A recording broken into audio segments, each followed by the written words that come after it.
Today I'm going to take you on a tour of downtown Toronto and show you the sorry state that it's in. So right now I'm close to Yonge and Wellesley, and this is what I'm looking at right now. Look at all of these wonderful establishments. I don't think any of them are still in business right now. And we're talking, it is 7 p.m. on a Saturday night, and all the businesses are basically already closed up for the night. At least on this blog, and like, yeah, none of them look like they're open.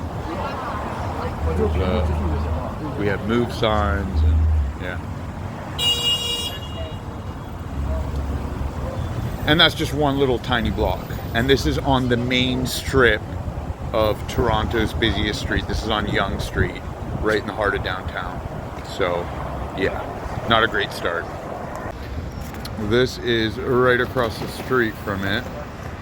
So here we go this way, across the street, and then look at this whole building. Big, giant building, just absolutely empty, broken windows. Just looks like a complete shit show. And you're gonna see this is a recurring theme throughout downtown Toronto. Just everything is in a sorry ass state, everything's falling the fuck apart, and nobody's doing anything about it really. Construction's pretty much grinded to a halt here because property values have cratered. So because property values have cratered, all the developers are like not interested in building homes because they can't pre-sell them. Yeah, we're in a real big mess here in this city, and everybody's kind of just oblivious to it mostly. I'll swing by like Toronto University so you guys can see that these people live in a bubble detached from the realities going on around them. Basically, the city's crumbling around them, but then inside of Toronto University, everything's fine. All right, so we're walking down Yonge, and we're nearing Yonge and Dundas. And this is really like of downtown Toronto. This is where normally everybody's congregating. Not everybody, but a lot of people show up here on Saturday nights. And what's crazy is what I'm going to show you that's like 5 minutes away from here. So we're just going to walk a few blocks south of here, and then we're going to cut a left, and we're going to basically enter a wasteland. And you can see here, like, look at all these people just enjoying their Saturday night. And little do they realize, like, less than a half a kilometer away is like a zombie apocalypse. So I will brave that dangerous part of Toronto. I don't think it's that dangerous. Dangerous for people who don't know how to interact in those areas. So as we can see, it's not too busy, but definitely busier than almost any other intersection you're going to find in Toronto.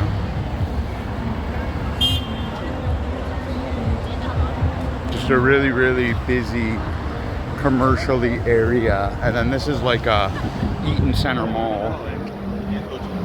So we're just gonna walk down this pathway that I'm walking down, and then I will flip it back on when we're turning and walking into the apocalypse. It's literally like every 30 meters you're just finding another spot like this where it's just storefront, downtown Toronto, completely empty. Nothing going on.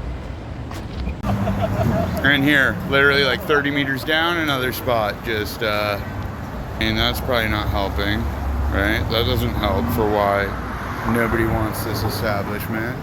And then here's another one right next to it, boarded up. And then you got to think, like, what are they going to do with all this? They're just going to knock it down, high rises up, just replace everything with even more high rises, build up? I guess so. We turn the corner, and literally 50 meters away from the other building, we have another retail spot for release. Another nice spot. You probably got the top floor maybe and the bottom, or maybe somebody just lives up there and you don't get that. Either way, this right at this intersection, Yonge, this should definitely have somebody in it, and it doesn't. So a little ridiculous.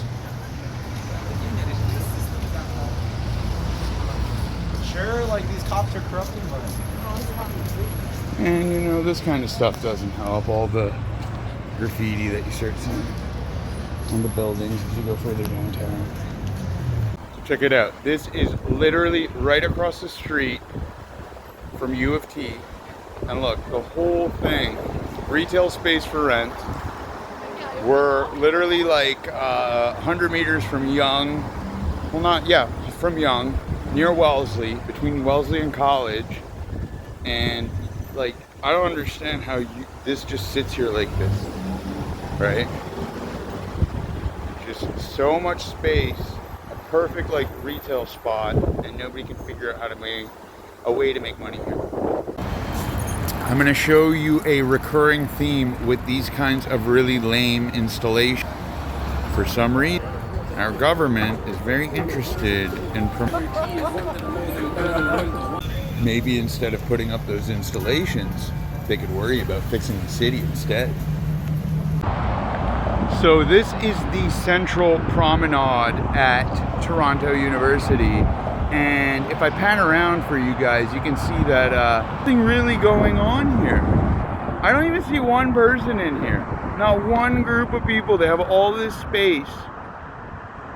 I mean, it is Saturday night, so you'd expect some of them to be like out at the bars and stuff.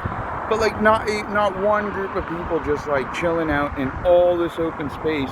And then it makes you think, like, is this really the best use of space for students that don't even really like care to use any of this, that are just gonna stay holed up inside of their apartments anyways? You know, it's like there's all these cool castles all framing this area. I think it'd be an awesome spot to just chill and maybe even just have a few beers, and you see none of that going on here. It's really lame.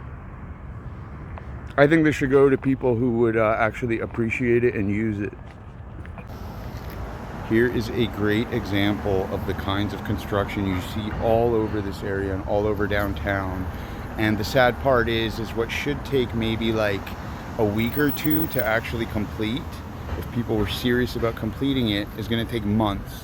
And why? Because the people on this job site are not even working every day. You will not see people here day in, day out working from, you know, 9 to 5 non-stop in shifts. No, it's like one guy shows up, he works, you know, tinkers around, and then he takes a break, and then he tinkers around some more, and then he normally has a guy watching him do work just to make sure he's doing it safely.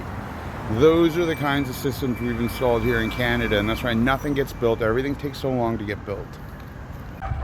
So there's not much going on in Toronto University today. Everybody, this is like one of the main arteries here.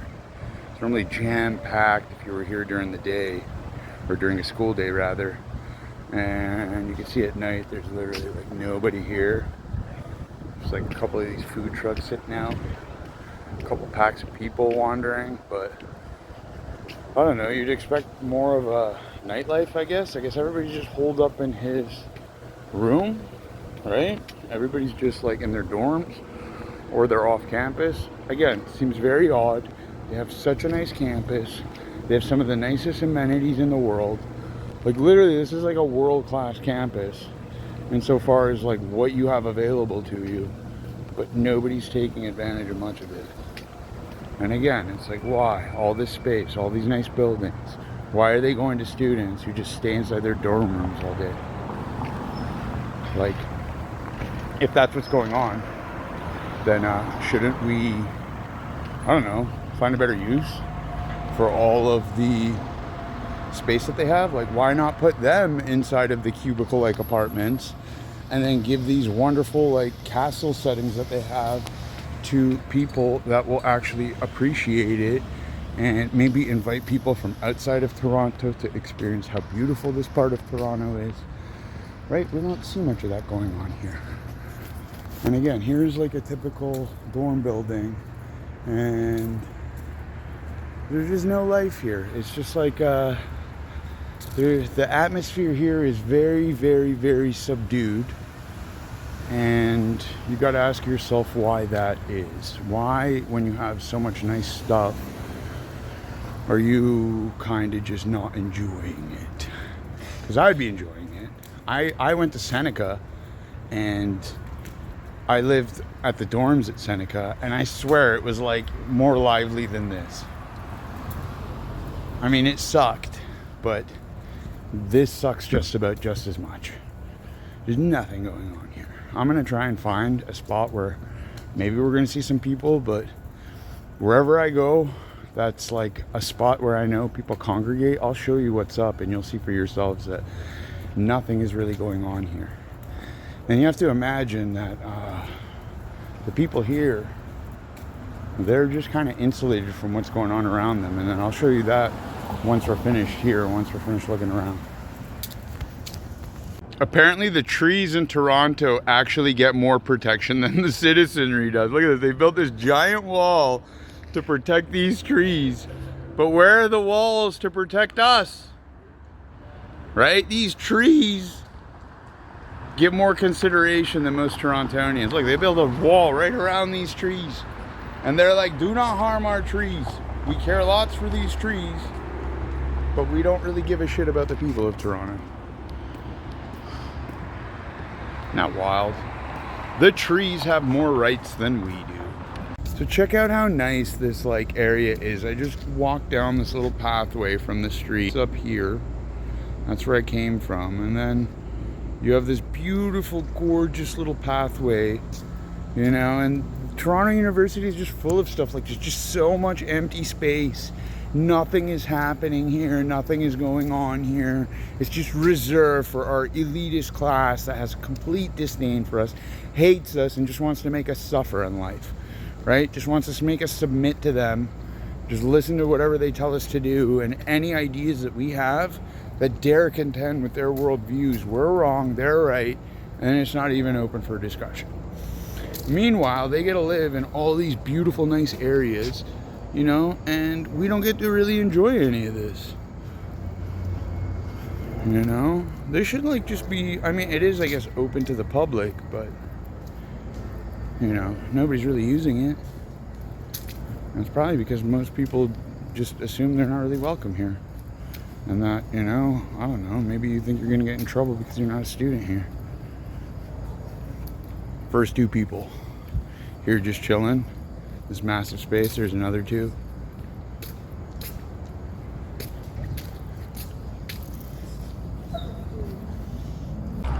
You know, I just got to thinking that walking through this campus, seeing how dead it is, how people are not really interacting with one another, it's kind of easy to understand how they fall into this groupthink and brainwashing that they undergo, because the only experience that they're getting is with a very limited group of people. All those people are attending university with them and are not reflective of the average people in society that they really need to predicate their ideas and opinions on. So here I'm walking through a massive park. This is like a little island in the middle of U of T. And this island normally has people in it. During the day, it'll have some people in it. And as you can see, it's barren. Nobody here, nobody doing anything here. All this open space, again, just kind of wasted. And I used to see tents pitched up here, which honestly, I feel like all this open space, like, should be put to use. I almost feel like the guys pitching the tents are doing us a bit of a favor insofar as waking us up to how much empty space we have in Toronto and how none of it is being used properly. Like, even all the stuff that they're developing is all frozen midway through construction. I'll show you some of those buildings that are just kind of like frozen. And there's nothing going on with them anymore. And the reason for that is condo prices are crashing. So they can't pre-sell the homes. If the developers can't pre-sell the homes, they're not going to build the actual structure. And that's just how it goes. And I guess the government is left to pick up the pieces in that regard. Right? The government kind of has to step in and then finish the project, I guess. Which maybe that's the government's plan, is get as much of the work done for free, and then I guess just come and bail out the entity that stopped midway through. I mean, I guess that's one way of going about it. Not a very good way of going about it, but it's one way to do it. And yeah, just a big old empty chunk of space. It's actually weird. These places normally used to be full of junkies. And just about all these little churches that have parks around them, particularly around Church and King, Church and Queen, they've been like emptied out, which is really interesting. Wonder where they put them all, right? Like, where did you find housing for all these people? Or did you just dump them off in like some campsite outside of the city boundaries? Like, what did they do with all the people? Interesting. And these are the grim parts of Toronto that are just like blocks away from just lifeless streets here.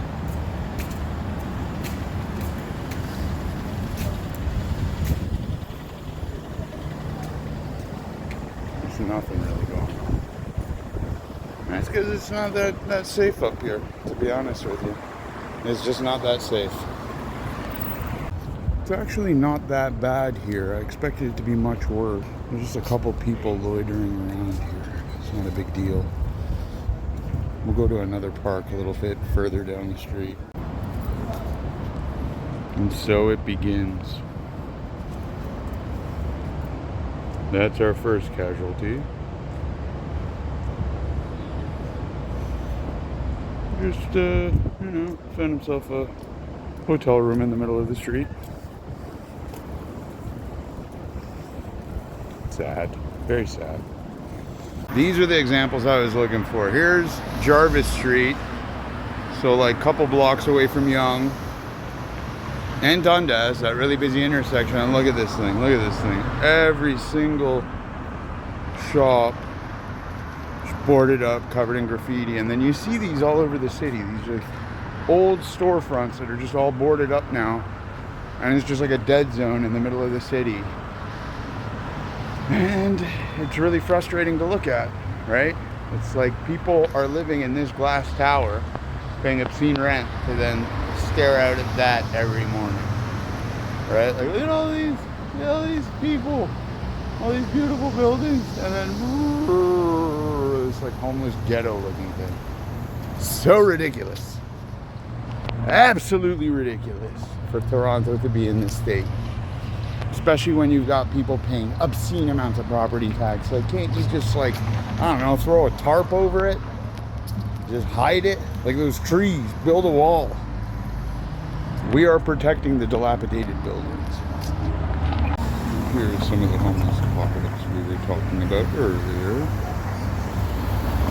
But there's not much of it here. Used to be a lot more. Used to be much more.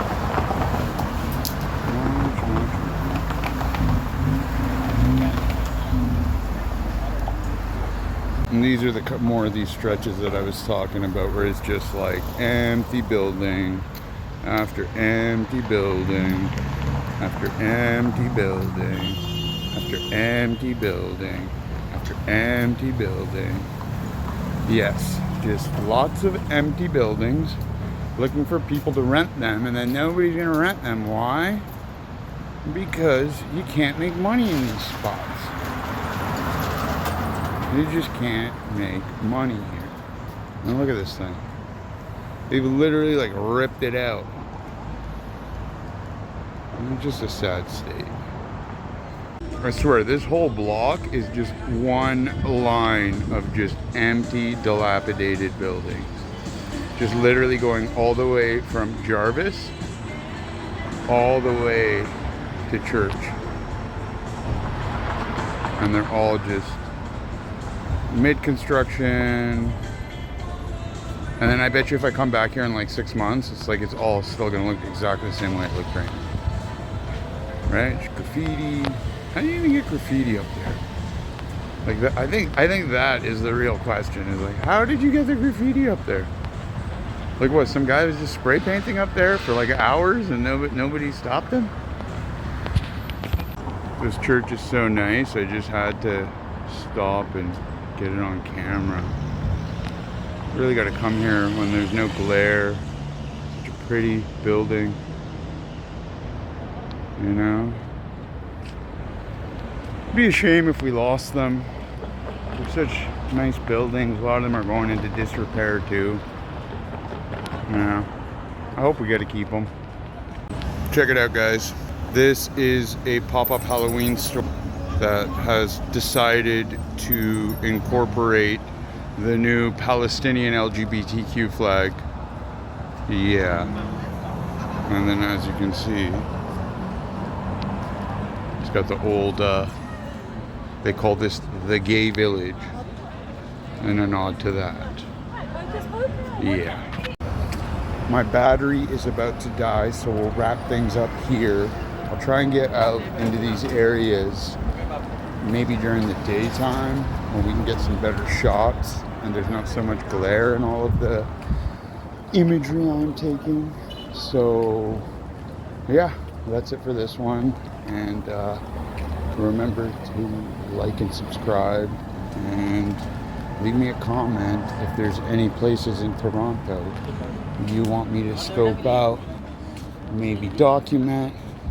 Maybe there's some cool people there to talk to. Found that today most of the people were a little too sketchy for me to want to, you know, put them on camera and go through all that. So yeah, we'll wrap it up here and I'll see you guys in the next video.